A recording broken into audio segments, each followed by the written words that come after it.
Assalamualaikum warahmatullahi wabarakatuh. Alhamdulillah wa syukurillah wala qaula wala quwata illa billah. Saudara-saudaraku, alhamdulillah kita bisa bertemu kembali ya di Hidup Sehat bersama Lukman Effendi. Saudara-saudaraku, kita masih melanjutkan dan ini merupakan sesi terakhir ya, walaupun nanti bisa kita upgrade lagi bicara tentang kesabaran, tentang sabar ya. Dan di podcast akhir saya mencoba untuk memberikan menyampaikan sebuah tulisan ya tentang bagaimana kita mengembangkan pribadi yang sabar, mengembangkan kesabaran ini tentu sesuai dengan Al-Quran dan Sunnah Nabi Muhammad Sallallahu Alaihi Wasallam ya. Ada beberapa cara supaya kita bisa mengembangkan kesabaran ini sesuai syar'i, orang mengatakan ya. Yang pertama, bagaimana kita mengembangkan kesabaran adalah memahami hikmah di balik ujian, di balik musibah, di balik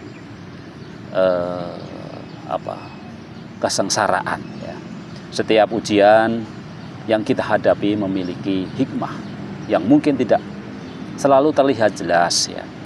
Allah Subhanahu wa taala berfirman dalam Al-Qur'an, dan sungguh akan kami berikan cobaan kepadamu dengan sedikit ketakutan, kelaparan, kekurangan harta, jiwa dan buah-buahan, dan berikanlah berita gembira kepada orang-orang yang sabar ya. Jadi selalu kita mencari hikmah di balik peristiwa-peristiwa yang menjadi ujian kita, yang menjadi musibah kita, yang menjadi kesengsaraan kita. Ayat ini menunjukkan bahwa ujian adalah bagian dari kehidupan dan orang yang sabar akan mendapatkan kabar gembira dari Allah. Walaupun mungkin di dunia kita tidak mendapatkan apa yang kita cita-citakan ya, yakinlah bahwa selalu indah di akhirnya ya. Dengan sabar akan selalu indah di akhirnya. Ketika kita menyadari bahwa segala kesulitan memiliki tujuan yang lebih besar ya, kita lebih mudah menerima keadaan dengan lapang dada dan menguatkan kesabaran ya. Kemudian bagaimana mengembangkan kesabaran sesuai Al-Quran dan Sunnah. Yang kedua adalah mengingat janji Allah bagi orang-orang yang bersabar.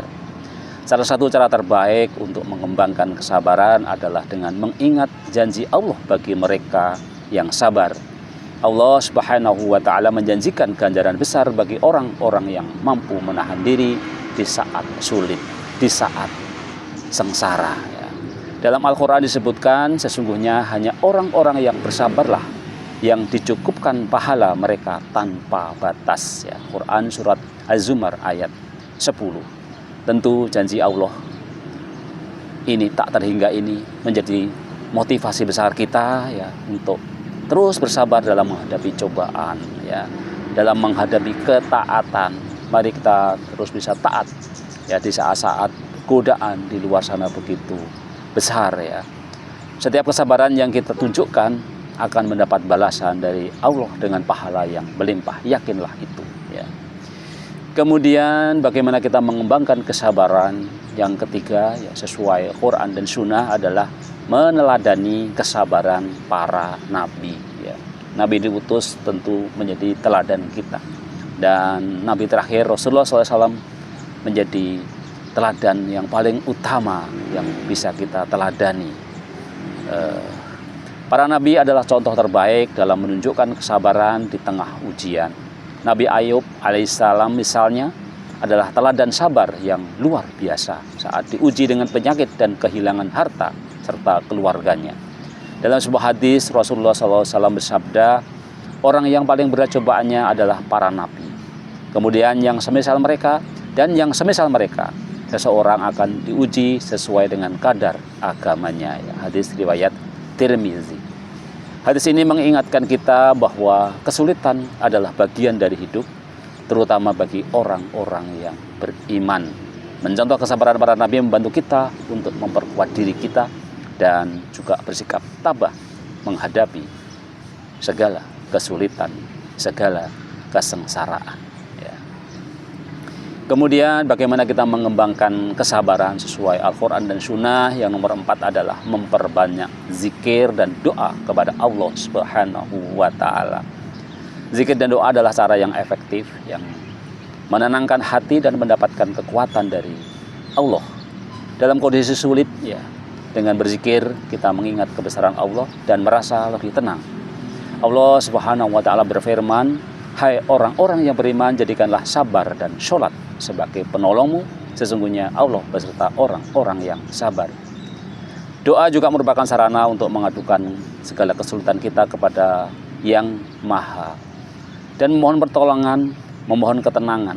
Dengan zikir dan doa yang istiqomah, kesabaran akan tumbuh secara alami karena kita yakin bahwa Allah lah yang akan selalu membersamai kita di setiap saat, di setiap tempat, di mana saja kita berada.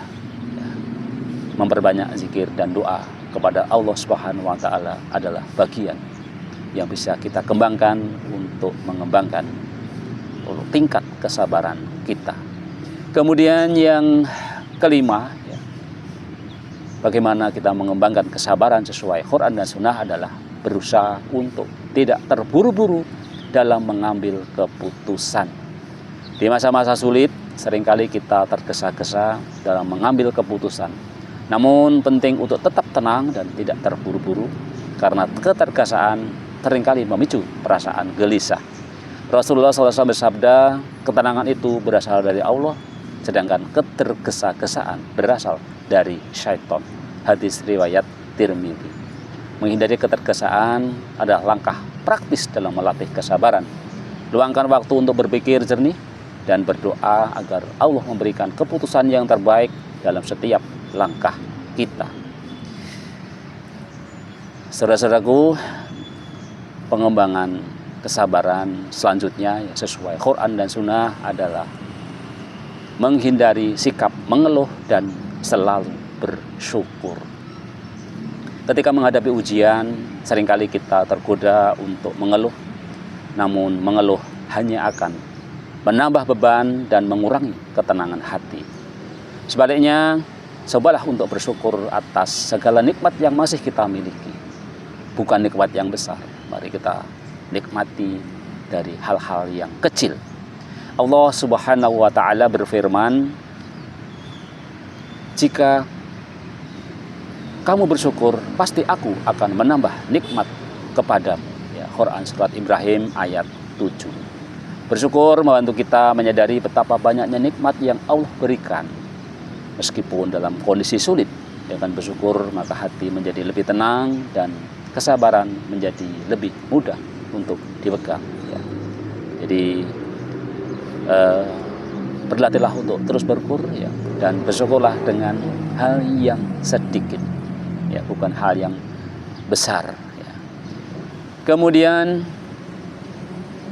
bagaimana kita mengembangkan kesabaran sesuai Quran dan Sunnah adalah yang ketujuh adalah menghindari rasa putus asa. Sabar juga berarti tidak mudah menyerah atau putus asa dalam menghadapi cobaan. Ada kalanya kita merasa lelah, kita merasa lemah, kita merasa ingin berhenti saja untuk berusaha. Ya, namun Allah melarang kita untuk berputus asa. Ya, Allah melarang kita untuk membatasi kesabaran kita. Sabar itu tidak terbatas. Jadi kita tidak boleh berputus asa. Dan janganlah kamu berputus asa dari rahmat Allah. Sesungguhnya tiada berputus asa dari rahmat Allah, melainkan kaum yang kafir. Ya. Quran Surat Yusuf ayat 87. Putus asa hanya akan menjauhkan kita dari solusi dan bantuan Allah. Sebaliknya, teruslah berusaha dan berdoa agar Allah memberikan kekuatan dan jalan keluar dari setiap masalah. Jadi itulah ya 7 cara mengembangkan kesabaran sesuai Quran dan Sunnah. Ya, yang pertama adalah memahami hikmah dari balik ujian. Yang kedua, mengingat janji Allah bagi orang-orang yang bersabar yang begitu besar. Ya. Kemudian yang ketiga, meneladani keteladanan para nabi. Ya. Apalagi Nabi Muhammad SAW. Ya. Kemudian memperbanyak zikir dan doa kepada Allah Subhanahu Wa Taala. Yang kelima, berusaha untuk tidak terburu-buru dalam mengambil keputusan. Yang keenam, menghindari sikap mengeluh dan selalu bersyukur. Dan yang ketujuh, yang terakhir adalah menghindari putus asa. Mengembangkan kesabaran di masa-masa sulit membutuhkan keteguhan hati, pengingat dari Al-Quran dan Sunnah, serta kepercayaan penuh kepada Allah Subhanahu Wa Taala. Dengan memahami hikmah di balik ujian, mengingat janji Allah, meneladani kesabaran para nabi, dan memperbanyak zikir, ya, kita bisa memperkuat kesabaran kita. Ingatlah bahwa Allah selalu bersama orang-orang yang sabar. Dan setiap kesabaran yang kita tunjukkan akan membawa pahala yang besar. Semoga kita selalu diberikan keteguhan hati untuk bersabar di segala kondisi. Jadi inilah mengakhiri pembahasan kita tentang kesabaran sebagai salah satu kunci dari kita hidup berbahagia. Ingin hidup bahagia, mari kita mengembangkan pribadi yang sabar. Hidup sehat bersama Luqman Effendi. Wassalamualaikum warahmatullahi wabarakatuh.